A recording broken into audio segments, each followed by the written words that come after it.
Weight loss ചെയ്യുന്നവർക്ക് useful ആയിട്ടുള്ളൊരു salad റെസിപ്പിയാണ് കേട്ടോ പരിചയപ്പെടുത്തുന്നത്. ഇന്ന് വൈകിട്ട് നമ്മൾ ഉണ്ടാക്കിയൊരു സാലഡാണ്. അതിൽ നമ്മൾക്ക് എന്തൊക്കെയാണ് അവൈലബിൾ ആയിട്ടുള്ള പച്ചക്കറികൾ, അതിൽ കുക്കുംബർ, ക്യാരറ്റ്, തക്കാളി, സവാള എന്നുള്ള പച്ചക്കറികളെല്ലാം അരിഞ്ഞിട്ടുണ്ട്.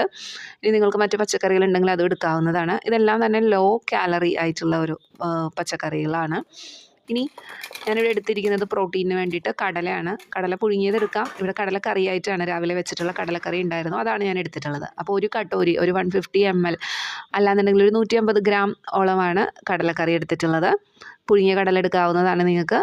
അപ്പോൾ അതിന് ശേഷം ഈ പച്ചക്കറികൾ ബാക്കി ഒരു 200 ഗ്രാമോളമാണ് പച്ചക്കറികൾ എടുത്തിട്ടുള്ളത്. പച്ചക്കറികൾ ഇതിലോട്ട് ചേർത്ത് ഒന്ന് ഇളക്കി കൊടുക്കാവുന്നതാണ്. ഉപ്പ് ഞാൻ എക്സ്ട്രാ ഇടുന്നില്ല, കടലക്കറിയിൽ ആവശ്യത്തിന് ഉപ്പ് ഉണ്ടായിരുന്നു.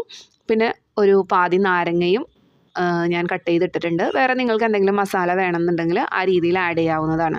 അപ്പോൾ ഈ രീതിയിലൊരു ചോറ്റുപാത്രം ഫുള്ളോളം നിങ്ങൾക്ക് ഡിന്നറിന് പകരം ഇങ്ങനെ ഹെൽത്തി ആയിട്ട് കഴിക്കാവുന്നതാണ്. പ്രോട്ടീനും ഫൈബറും റിച്ച് ആയിട്ടുള്ള ഒരു റെസിപ്പിയാണ്, വളരെ ഹെൽത്തി ആയിട്ടുള്ള ഒരു റെസിപ്പിയാണ്. നിങ്ങൾക്ക് വെള്ളക്കടല ഇഷ്ടമല്ല എന്നുണ്ടെങ്കിൽ അതിനനുസരിച്ച് നിങ്ങൾക്ക് പനീറോ അല്ലെങ്കിൽ മുട്ട പുഴുങ്ങിയതോ ആ രീതിയിലെല്ലാം അതിനെ ഓൾട്ടർനേറ്റ് ചെയ്തിട്ട് നിങ്ങൾക്ക് കഴിക്കാവുന്നതാണ്. അപ്പോൾ ഒരു നേരത്തെ ഭക്ഷണം നിങ്ങൾ ഇങ്ങനെ ഒന്ന് മാറ്റി നോക്കും. വേറെ ഒന്നും നിങ്ങൾ മാറ്റിയിട്ടില്ല എന്നുണ്ടെങ്കിലും ഒരു നേരത്തെ ഭക്ഷണം ഈ രീതിയിൽ കഴിക്കാവുന്നതാണ്.